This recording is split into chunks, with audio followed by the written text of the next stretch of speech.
이제 사흘 후면 우리는 크리스마스를 맞이하게 되고 주님의 오심을 우리가 생각하는, 그리고 우리가 즐거워하는 시간들로 우리가 삼는 시간이 다가오죠.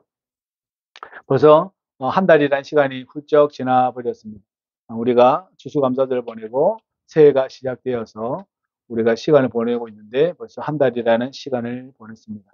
세상 사람들은 아직도 24년이 안 끝났잖아요. 그죠? 아직도 한 달이 안 지났을 거예요. 우리는 이미 한 달이 지났습니다. 그죠? 네, 한 달이 지났어요. 오늘 말씀은 마리아가 친족 엘리사벳을 방문하고 그리고 거기에서 이루어진 일들을 우리가 본문으로 말씀을 읽었습니다.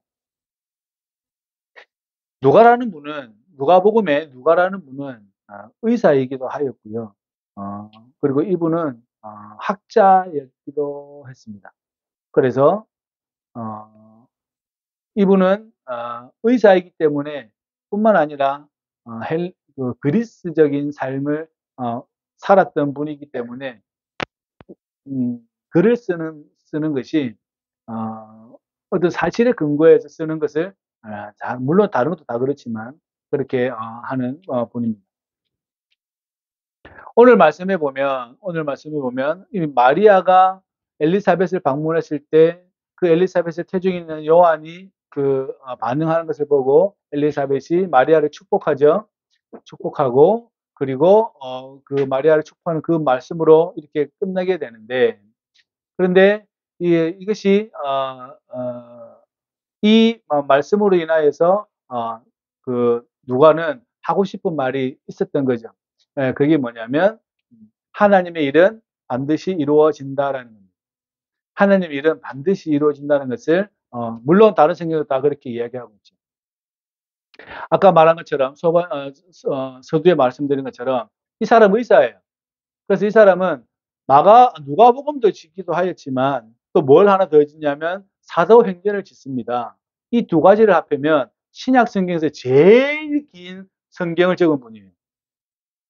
바울보다 더 적었어요. 바울은 권수가 많고요. 사도 바울은 권수가 많아요. 그죠? 그렇잖아요. 로마서, 그죠? 데살로니가 전후서, 디모데 전후서, 빌립보서 쭉 가보면 권수는 사도 바울이 제일 많은데, 근데 장으로 보면 누가가 제일 많아요. 맞죠? 사도행 28장, 24장. 이게 엄청 길어요. 그죠? 많이 깁니다. 왜 이랬냐? 그래서 복음서를 처음에 보면, 여러분 마태복음을 보시면 어떻게 나와 있냐면 아브라함과 다윗의 자손 예수 그리스도의 계보라라고 시작을 해요. 그래서 누구를 향하냐면 계보를 이야기할 때는 족보잖아요. 족보. 집안, 그러니까 그 민족의 내력사를 이야기하는데 결국은 마태복음은 누구를 향하냐면 유대인들을 설득하는 거예요. 다윗의 자손 예수 그리스도라고 이야기하니까 이 다윗을 아는 사람이 온 세상 사람들이 다윗을 다 아는 게 아니에요. 누가 알아요? 유대인들이 다윗을 알죠. 그죠? 맞잖아요. 여러분들도 성경 때문에 다윗을 알았지 저 민족의 유명한 왕의 이름을 알 리는 없을 거 아닙니까? 그럼 마태복음은 그렇게 시작을 해요. 마가복음은 아예 더 노골적으로 어떻게 시작하냐면 하나님의 아들 예수 그리스도의 복음이다라고 시작을 쭉 기술해 나갑니다. 그러면 유대인이고 헬라인이고 다 필요 없어요. 어떻게 해요? 예수 믿으라는 이야기예요, 지금. 그러니까 마가복음은 급한 거죠. 마가복음은 급한 거예요. 하나님의 나라 가까이 왔으니까 빨리 믿어라.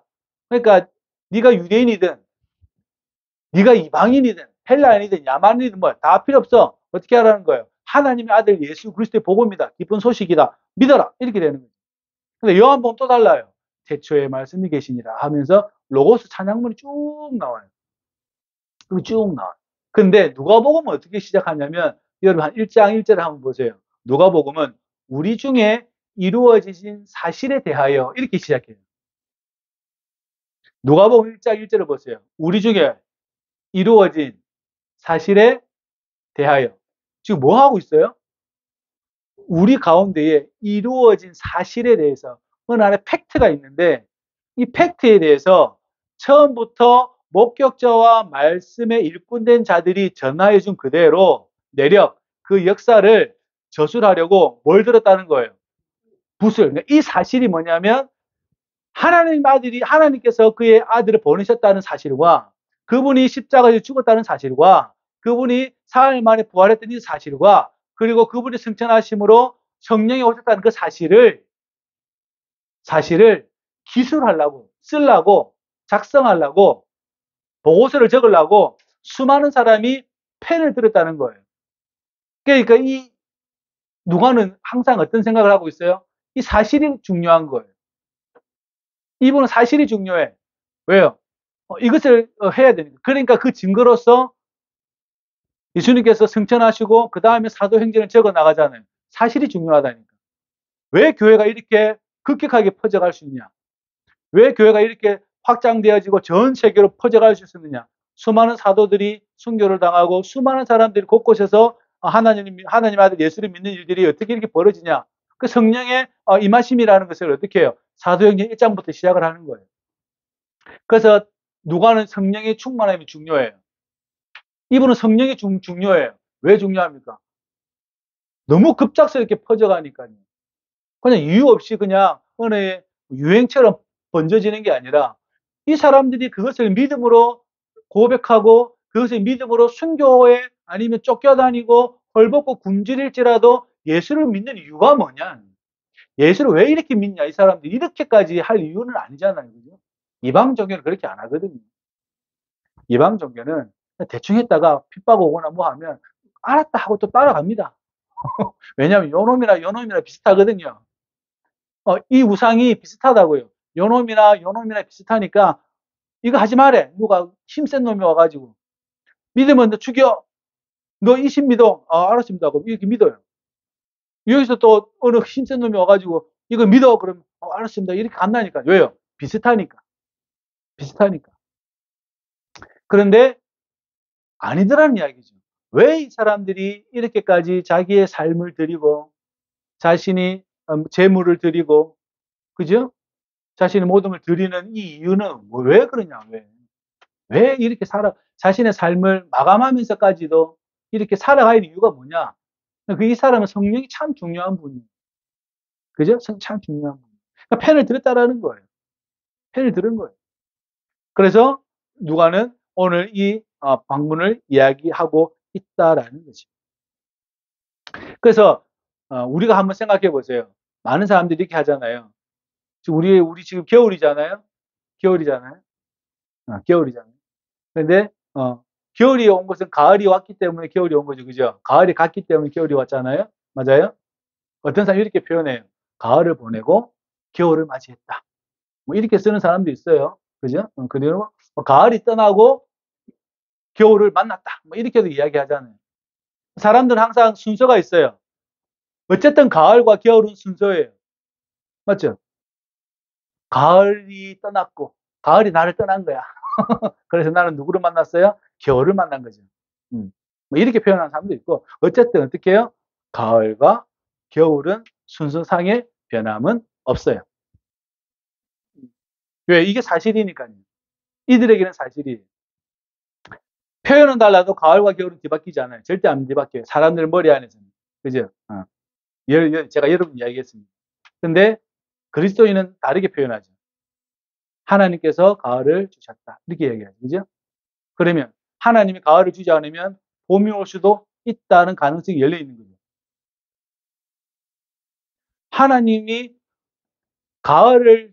만약에 하나님이 가을을 주지 않으면 그 가을이 여름이 될 수도 있어요. 그게 어디다 맡기냐면 하나님이 주지 않으면 이것은 나의 현실이 안 된다라고 보는 거죠. 그렇기 때문에 이것은 아주 중요한 삶의 방식 중에 하나예요. 정말 그래요. 에이, 목사님, 단 한 번도 이 세상에 봄, 여름, 가을, 겨울 뒤바뀐 적이 없어요. 그럴지라도 그래요. 그럴지라도. 그래서 여호수아가 태양을 멈출 수 있는 이유가 거기 있습니다. 하나님이 멈추라 그러면 멈추는 거죠. 일반 사람들은 그걸 안 믿잖아요. 그죠?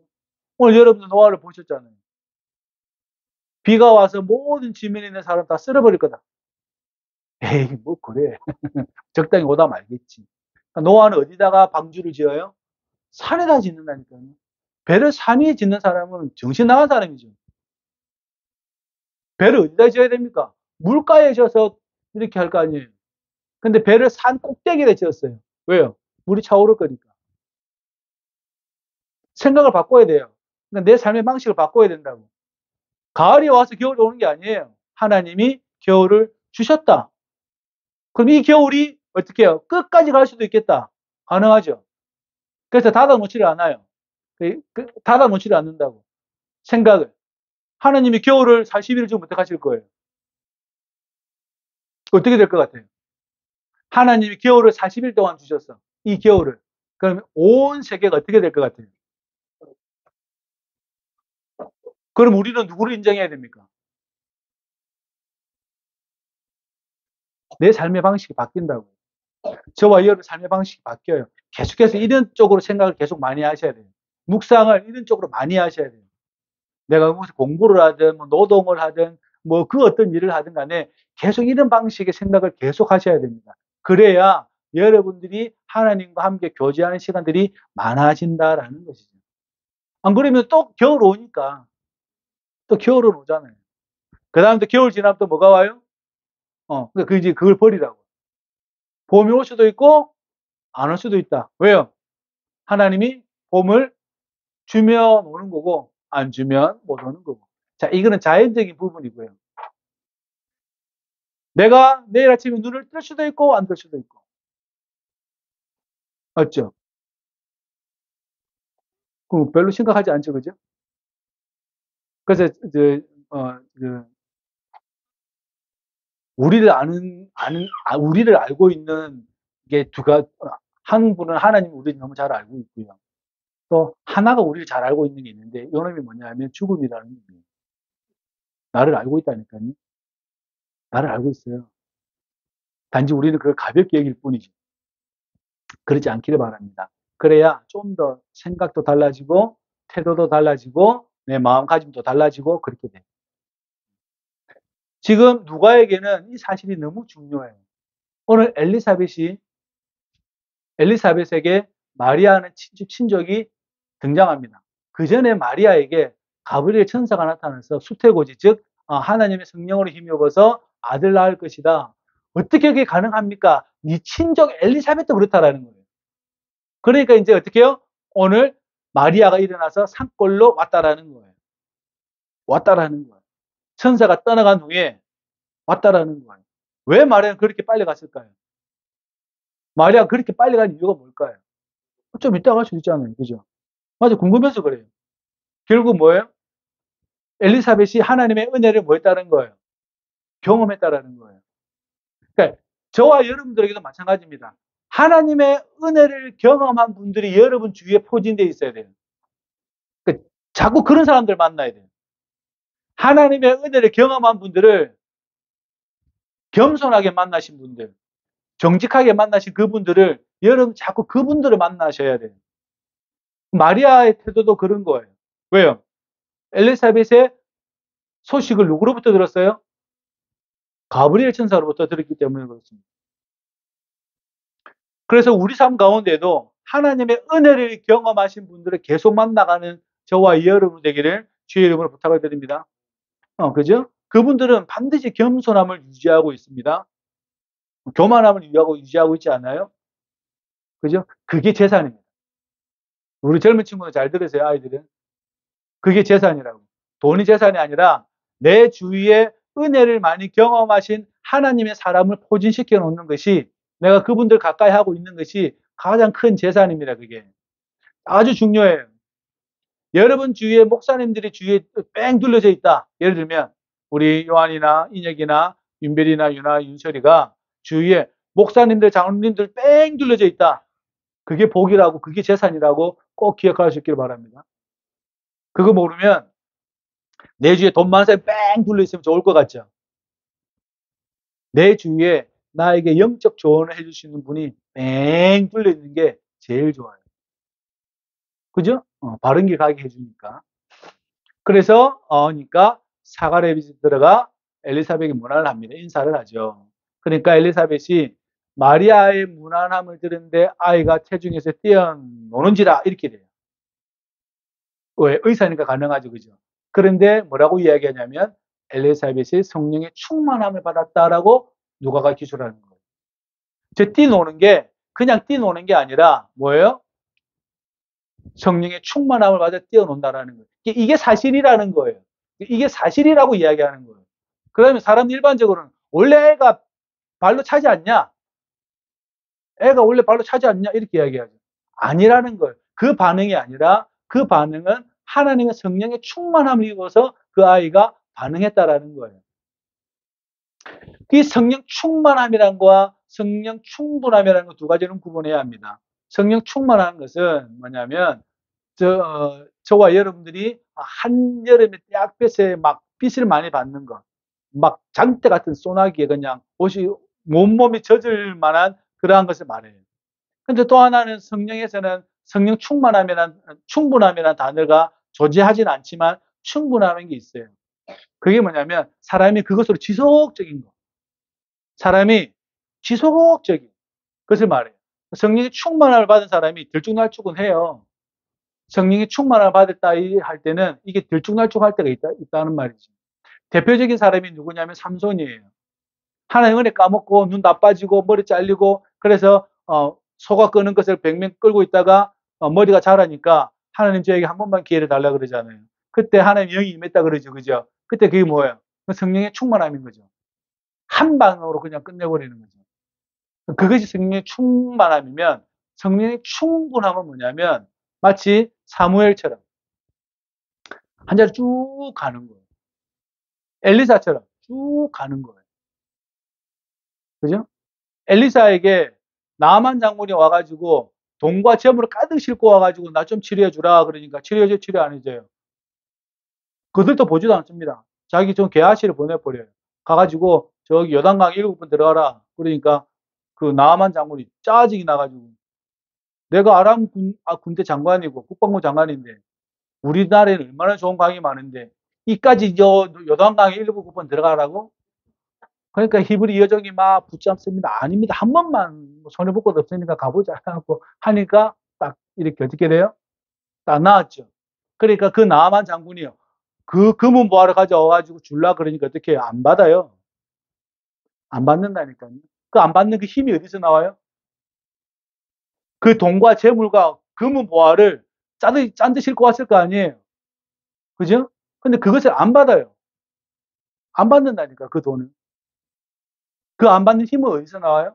성령의 충분함이 있는 거예요. 정말 충분함이 있는 거예요. 그 상태를 계속 유지하는 거예요. 누가요? 엘리사는 그래요. 저와 여러분들도 마찬가지라는 거지. 잘 안 되지만, 이건 알고 있어야 되죠. 그죠? 잘 안 되는 거지만, 알고 있어야 돼요.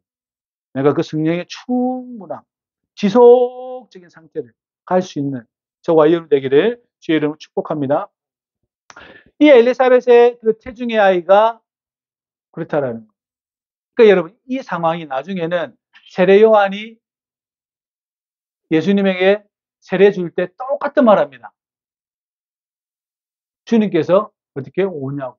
그렇게 하거든요. 나중에 여기 나옵니다. 여기도 나와요. 그러니까 큰 소리를 불러 이르되 이렇게 이야기합니다. 여자 중에 내가 복이 있고 내 태중의 아이도 복이 있다라고 이렇게 이야기한 여기에서 큰 소리라는 게 무슨 소리냐면 고함을 지르는 거예요. 오래오래 고함을 지르는 거예요. 그냥 큰 소리, 일반적인 큰 소리가 아니라 엄청 큰 소리를 했다는 거예요. 엄청 큰 소리. 모든 사람이 들릴 만한 정도 소리로 막 꽉 소리를 지른 거예요. 태중에 복이 있다. 당신도 복이 있고 태중에도 복이 있다. 이렇게 이야기합니다. 그래서 누가복음에 보시면 이 복에 대한 그리고 창가가 나오는데 5가지가 나와요. 하나는 지금 나온 엘리사벳이 있고 그 다음에 뒤에 뭐가 따라 나오면 마리아 창가가 나와요. 그 다음에 사가랴의 창가가 나오고 그 다음에 천사들의 창가가 나와요. 그 다음에 마지막으로 시므온의 창가가 나와요. 5개의 찬양문이 나온다고요. 그게 첫 번째로 시작되는 것이 바로 여기라는 거예요. 엘리사벳이 마리아를 어떻게 해요? 마리아에게 복을 이렇게 비는 복을 축복하는 것이 나온다라는 것이지. 크게 소리 지른 거죠. 왜냐하면 그 은혜가 충만하니까 성령이 충만하니까 뭐 앞뒤 좌우 없죠. 그래서 모든 사람이 듣도록 뿐만 아니라 그렇게 축복을 크게 했다라는 거죠. 그리고 말하기를 내 주의 어머니가 내게 낳아오니 이 어찌 된 일인가 이렇게 이야기합니다. 내 주의 어머니 누구죠? 예수님의 어머니가 내게 나오니까 이게 도대체 무슨 일이냐? 그러니까 얼마나 지금 기쁜 일인지 모르겠다라는 이야기입니다. 너무 기뻐서 어찌할 줄 모르겠다라는 거예요. 그러니까 나중에 세례 요한은 똑같이 그럽니다. 주께서 나에게 나오는 게 어찌 된 일입니까? 내가 주님께 세례를 받아야 되는데 어때 주님께서 나에게 세례를 받습니까? 라고 누가 이야기해요? 세례 요한이 똑같이 이야기한다니까요. 똑같이 이야기하잖아요. 그죠? 자기 어머니가 누구를 보고 마리아를 보고 축복하듯이 그리고 주님께서 오시듯이 주의 어머니가 나에게 나오듯이 이렇게 하듯이 세례 요한도 예수님에게 그렇게 이야기를 합니다. 기억나시죠? 그죠? 이렇게 생각해 보면 하나님의 이 성령의 충만함이 누구를 알아보게 합니까? 사람을 알아보게 하는 거죠. 그러니까 저와 여러분들도 마찬가지라고 생각합니다. 내가 사람을 알아보는 것. 나에게 이익이 되냐, 이익이 되지 않냐가 아니라 그건 아니에요. 그런 눈은 가질 필요는 없어요. 그런 안목은 필요 없어요. 영적인 관계로서의 항상 관계를 생각해야 합니다. 저와 여러분들이 생각할 때 항상 영적인 관계를 생각해야 됩니다. 저 사람이 나에게 이익이 되냐. 이거는 세상의 기준이잖아요. 그죠? 세상의 기준이잖아요. 우리는 그 세상의 기준을 따라갈 필요가 없죠. 저와 여러분들은 이것이 얼마나 영적인 관계인가를 잘 생각해 보시기를 주의 이름으로 부탁을 드립니다. 그래 여러분 사람을 알아보죠. 사람을 알아봐요. 사람을 보게 되니까 하나님의 사람인가 하나님의 사람이 아닌가. 저 사람과 저 사람이 하나님의 일을 하는 분인가 아닌가. 저와 여러분들은 구분할 수 있어야 합니다. 근데 그렇지 않으면 저분이 나에게 어떻게 이익이 되는가. 계속해서 그렇게 생각해요. 그럼 사람이 불행해지죠. 그죠? 불행해. 지금 한국에서 많은 사람들이 비트코인이 뭐니 막 이렇게 이야기 하잖아요. 늘 드리는 말씀은 그렇습니다. 왜 가난한 여러분들은 아니고, 왜 가난한 사람들이 부자들에게 돈을 보태주는 게 저는 이해를 못하겠어요. 주식을 사는 게 그 똑같은 모양새입니다. 여러분이 만약에 어떤 한 회사에, 우리나라의 굴지의 회사에 주식을 샀다고 생각해 봅시다. 그러면 여러분이 많이 샀잖아요. 누가 제일 돈을 많이 벌 것 같아요? 회장이 돈을 많이 벌어요. 여러분이 돈을 집어넣었으니까. 맞지 않아요? 그래서 잘 이해가 안 되는 분들이 많은가 봐요. 그 사람이 나에게 돈을 벌어줄 거라고 생각하는 거죠. 그죠? 근데 여러분이 사는 건 몇 개 못 사요. 근데 그 사람은 엄청 많이 들고 있어요. 사람들은 그때 자꾸 돈을 집어넣어. 돈을 집어넣는 사람이 부자가 집어넣는 게 아니라 가난한 사람들이 돈을 집어넣더라는 거예요. 왜 가난한 사람이 부자에게 자꾸 돈을 보태주는지 이유를 모르겠어요. 저는 그 이유를 모르겠어요. 경제학자가 좀 설명해 줬으면 좋겠어요. 차라리 그 돈으로 농과 밭을 사는 게 제일 좋습니다. 그 돈으로. 농과 밭을 사서 열심히 노동하는 게 훨씬 돈을 잘 버는 일이에요. 맞죠? 근데 사람들은 그렇지 않더라. 라고 이렇게 이야기하죠. 목사님은 경제를 잘 몰라서 그래요. 그게 아니에요. 농가 밭은 거짓말을 안 합니다. 여러분, 농가 밭이 거짓말 하는 거 보셨어요? 콩 심은 데 콩 나고 팥 심은 데 팥 나지 않아요? 깻잎 심으면 깻잎 나고 그러지 않아요? 가지 심으면 가지 남잖아요. 적어도 내가 먹을 수는 있잖아요. 하나님이 햇볕과 비를 주셔서. 근데 그거는요, 그 회사가 망할 수도 있고 안 망할 수도 있고 그렇게 돼요. 그렇게 어떻게 돼요? 내 돈이 빠졌다가 안 빠졌다가 이렇게 되는 거예요. 노동하지 않고 돈을 벌려고 하는 이 세대가 얼마나 오래 가겠습니까? 결국은 그 돈은 다 누구에게 소유로 가요? 그들에게 가겠죠. 그죠? 결국은 세상은 어떻게 나눠져요? 소수의 가진 자와 대다수의 가지지 못한 자로 나눠지게 돼요. 그죠? 그렇게 되어집니다. 저와 여러분들이 사람을 알아봤으면 좋겠습니다. 사람을 알아봤으면 좋겠어요. 이익으로 보지 말고 영적인 관계로서 보고, 그죠? 영적인 삶에 우리가 함께 협력할 수 있는 게 무엇인가를 봤으면 좋겠습니다. 그러니까 엘리사벳은 마리아를 알아봅니다. 왜요? 성령의 충만함이 임했다라고 누가가 지금 그렇게 이야기한다는 거예요. 44절에 보면 보라 내 문안하는 소리가 내 귀에 들릴 때에 아이가 내 복중에서 기쁨으로 뛰어놀았다. 메시아를 보고 뛰어놀았다라고 이야기하고 있다라는 거죠. 에이, 굳이 그렇게까지 해석하냐? 이렇게 이야기해. 그게 해석이 아니고, 그게 사실이라고 지금 누가 이야기하는 걸, 누가가 이야기하고 있는 걸, 의사가 이야기를 하고 있는 거예요. 그게 사실이라고. 왜요? 이야기에서 뭐가 출발되어졌습니까? 성령의 충만함이 계속 나타나는 거죠. 교회를 통해서, 믿는 자들을 통해서, 믿음의 선진들을 통해서, 전도자들을 통해서, 사도들을 통해서 어떻게 해요? 성령의 충분함이 계속해서 나타나고 교회가 성장되어 커져나가고 퍼져나가고 전도되어져 나가는데 그게 중심에 뭐가 있다는 거예요? 성령의 역사가 있었다라는 거예요. 그러니 이 예수님을 알아보는 그 엘리사벳의 그 태중의 그 아이는 성령의 충만함이 아니면 불가능하다고 보는 거죠.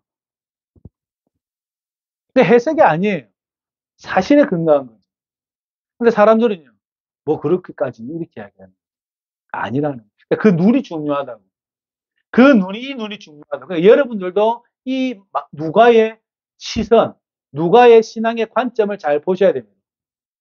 애가 그냥 그렇지 않냐 이렇게 그게 아니고 하나님의 성령에 충만함을 입었다라고 이렇게. 그리고 이야기하기를 주께서 하신 말씀이 반드시 이루어지리라고 믿은 그 여자에게 복이 있다라고 축복합니다. 뭐라고요? 반드시 이루어질 것이다. 하나님의 그 계획하심이 이루어질 거라고 믿는 그 사람이 복이 있다라는 거예요. 저와 여러분들이 이 자리에 있는 이유가 무엇입니까? 우리가 사도신경을 고백하듯이 죄사함과 영원한 삶이 이루어질 거라고 믿기 때문에 이 자리에 나왔죠. 아니면 여기 나올 이유가 뭐가 있어요? TV 보고 놀고 있지. 편안하게 고구마 깎아 먹으면서. 그런데 그렇지 않는 것은 나에게 영원한 생명이 허락되어졌다는 것을 이것이 사실이라고 믿기 때문에 이 자리에 있는 거죠. 사실이라는 것은 내가 보는 걸 믿는 게 아니고요. 내가 보지 못한 걸 믿는 겁니다. 왜냐하면 예수님도 그렇게 했고요. 만약에 예수님이 그리스도가 아니라면 이미 그리스도가 나타났다라면 온 세상은 밝게 되어졌어야 될 겁니다. 그죠? 그런데 예수님부터 시작되어서 온 세상이 밝아지기 시작했습니다. 그것이 교회를 통해서 이루어졌고 그것이 계속 전진하고 있는 것이. 이게 사실이잖아요. 이게 사실이. 진리가 무엇입니까? 모든 사람이 진리가 아니라고 말하는 것이 진리입니다. 다시 말하면 하나님은 살아있다라고 이야기하면 아니라는 거죠. 왜요? 자기들 눈에는 그게 보이지 않으니까. 하나님이 살아계시다라고 이야기할 때 사람들은 그것은 진리가 아니라고 이야기합니다. 아닙니다. 모든 사람이 부정한 것이 진짜 맞습니다. 하나님 살아있지 않아. 아니, 하나님 살아있다. 모든 사람이 부정하는 것. 그 부정하는 것이 진짜입니다. 우리 주님께서 늘 우리에게 하시는 말씀이 요한복음에 잘하는 말씀 중에 하나는 나를 좀 믿어라. 나를 믿으면 나를 보내신 이를 믿게 되는 것이다. 라고 늘 말씀하시죠. 그죠? 누가복음은 오늘 이 말씀을 통하여서 이것이 사실이다라고 이야기합니다. 이 사실은 사도들과 교회를 통해서 이루어졌고 우리에게 나타났다라고 이야기합니다. 그리고 이 사실을 통해서 많은 사람들이 구원받을 것이고 그리고 그분은 인간의 구원자시고 다시 태어날 모든 아이들에게 구원자가 될 거라는 것을 누가는 어떻게 해요? 사실이라고 이야기하고 있는 거예요. 이게 사실이다. 여러분들이 생각하는 게 사실이 아니고 이게 사실입니다라고 이야기해요. 바울과 실라가 잡혔습니다. 기도합니다. 문이 열렸어요. 옥고에 있는 이게 족쇄, 수갑이 다 풀어졌습니다. 어떻게 해요? 자연스럽게 풀어졌어요? 아니에요. 뭐로 풀어졌어요? 하나님께서 풀어주셨다라는 거죠. 그게 사실이라는 거예요. 바울이 무슨 힘이 있어서 그 쇠고랑을 끊습니까? 신라가 무슨 힘이 있어서 그걸 끊냐고요. 끊을 수가 없어요. 근데 누가 열었다라는 거예요. 베드로가 감옥에서 나왔어요. 그러니까 똑똑똑 하니까 여정이 가가지고 보니까 베드로거든요. 그 문을 열어줘야 되는데 문을 안 열어주고 쪼로록 달려가가지고 뭐라고 얘기하냐면 베드로가 문 앞에 와 있는데 이렇게 이야기하죠. 그 여자애가 하는 말이 베드로가 저 문에서 똑똑똑 하니까, 원래 베드로 감옥에 갇혀 있어야 되거든요. 수갑에 차여져 있어야 되거든요. 온몸에 묶여 있어야 된단 말이에요. 근데 똑똑해요. 보니까 베드로거든. 그럼 이제 들어오세요 해야 되잖아요. 그러지 않고 어떻게 해요? 놀래가지고 사람이 확 바뀌더니 저쪽에 들어가고 제자들에게 베드로가 오셨는데요. 이렇게 한 거죠. 네가 잘못 봤다. 이렇게 된 거죠. 어떻게 감옥에 있는 사람이 나오냐. 누가 뭐 탈출시킨 것도 아니고, 뭐 군대가 들어가가지고 뭐 탈출시킨 것도 아닌데 어떻게 나오냐. 누가는 뭐로 봐요? 하나님의 성령께서 일을 하셨다고 보는 거죠. 그게 사실이라고 보는 거예요. 사람들은 어떻게 해요? 네가 잘못 봤다. 이해한다니까요. 사도들도 그 이야기 한다는 거예요. 그러니까 사실을 사실대로 보는 게 그 눈을 가지는 게 엄청 중요해요. 인생은 이거 배우는 과정인 것 같아요. 하나님께서 이루어진 그 사실을 대해서 내가 인정하고 내가 그것을 믿음으로 받아들이는 것, 이것이 우리 인생인 것 같아요. 저와 그렇게 되시기를 주의 이름으로 부탁을 드립니다. 그러니까 예수를 떠나서는 빛이시는 하나님께 가까이 갈 수가 없다. 딱 못 박아버리는 거예요. 예수 아니면 구원받을 수 없다. 다시 말하면 하나님을 뵙고 싶냐? 예수를 믿어라. 이렇게 되는 거죠. 죽은 사람이 어떻게 살아나냐? 그죠? 죽은 사람이 어떻게 살아나냐? 누구의 이야기입니까? 죽은 사람이 어떻게 도마죠, 도마. 거짓말하지 마. 도마 이야기예요. 사도 도마의 말씀이에요. 내가 그 그 옆구리와 손에 손가락을 넣어보기 전에 내가 절대 안 믿는다. 그러니까 여러분 차라리 이렇게 솔직해야 합니다. 맞잖아요. 차라리 믿음은 솔직해야 돼요. 나 못 믿겠다. 뻥치지 마라. 어떻게 죽은 사람이 살아나냐? 왜요? 산 적이 없거든요. 나사로 빼고. 산 적이 없어요. 창에 찔리고 한 사람이 산 적이 없어요. 그러니까 어떻게 해요? 그러지 마라. 그런데 어떻게 해요? 예수님이 딱 나타나더니 넣어봐라. 이렇게 되는 거죠. 사실을 사실로 믿지 못하는 거죠. 왜 많은 사람들이 복음을 거부합니까? 그 이유 때문에 그래요. 그 사실이 아니라고 보는 거죠. 그죠? 사실이 아닌 거죠. 그 사람들에게. 뻥치지 마라. 죽으면 다 저 모양 저 꼴이지. 그죠? 그렇게 되는 거죠. 우리 민요 가사에 있어요. 어. 절세이 그 누구냐. 저기 저 모양 될 건데. 나의 삶의 지평을 열어주시는 분이 누구냐면 예수 그리스도시다라는 겁니다. 나에게 부활의 삶을 열어주실 분이 누구냐면 예수 그리스도라는 거예요. 내가 하나님을 배울 수 있는 유일한 거는 예수 그리스도밖에 없다라는 겁니다. 그러니까 그분의 탄생이 여러분의 기쁨이고 저희의 기쁨이고 우리 모두의 기쁨이죠. 그분의 죽으심도 마찬가지예요. 엘리사벳과 마리아의 공통점은 무엇인 줄 아십니까? 엘리사벳과 마리아의 공통점. 자기 아들들이 30대 되기 전에, 30 전에 다 어떻게 해요? 하나님의 영광을 위해서 죽었다는 것입니다. 마리아와 엘리사벳의 공통점이 슬퍼요? 슬픕니까? 영광이죠. 이게 사실이라는 걸 받아들이기가 그렇게 힘들어요. 그렇지 않아요? 마리아는 알고 있었을까요? 내 아이가 죽을 거라는 거. 엘리사벳은 알고 있었을까요? 자기 아들이 참수를 당할까요? 헤로디아의 일로. 알고 있었을까요? 모르고 있었을까요? 근데 이 두 사람의 공통점은 그거예요. 자기 아들이 십자가에서 죽어가는 모습을 봐야 하는 마리아와 자기 아들이 참수 목이 달랑해서 참수를 당하는 그것을 들어야 하는 이 두 여인의 공통점은 두 아들이 그렇게 갔다는 거예요. 그런데 이 두 여인의 공통점은 하나님의 영광에 이르렀다라는 거예요. 그러니까 이 사실이 너무 저와 여러분들을 신앙적인 생각을 많이 하게 합니다. 받아들이셔야 돼요. 그것이 사실이라는 걸 받아들여야 돼요. 그죠? 받아들여야 돼요. 근데 우리 인생에서 펼쳐진 여러 가지 어려움과 힘든 이야기뿐만 아니라 하나님께서 계획하심이 그렇게까지 저 끝까지 밀려있다는 것을 생각해 보면 저와 여러분들이 어떻게 또 이 한 주를 살아야 하는가를 생각해 보고 또 마음을 다스리고 추스리고 어떻게 가야 할지를 알아야 하고 이것이 얼마나 기쁨인가를 봐야 합니다. 그러니까 이 기쁨은 신적인 기쁨이 아니면 기쁨이 아닌 거죠. 일상적인 기쁨은 그냥 묻혀가는 거고요. 그냥 가다가 끊어져 버리는 거고요. 이 하나님이 주시는 이 기쁨으로 우리가 갈 때만이 지속적인 기쁨이 우리에게 있겠죠. 저와 여러분들이 주님을 기다리면서 함께 이 기쁨을 누릴 수 있기를 주의 이름으로 부탁을 드리고 오직 예수 안에서 모든 것이 성취될 수 있기를 주의 이름으로 축복합니다. 기도합시다. 고마우신 아버지 하나님, 주의 은혜에 참으로 감사를 드려옵나이다. 우리를 구원하시려고 당신의 독생성자를 보내어셔서 우리가 살게 되어지고 영원한 삶으로 살도록 인도하시니 감사를 드려옵나이다. 하나님, 우리도 당신의 그 사실을 보게 하여 주시고 만나게 하여 주시고 우리 주위에도 그러한 영적인 사람들로 가득 채워 주셔서 우리가 함께 더불어 올바른 삶을 살아갈 수 있도록 인도하여 주시고 축복하여 주옵소서. 예수님의 이름으로 기도합나이다. 아멘.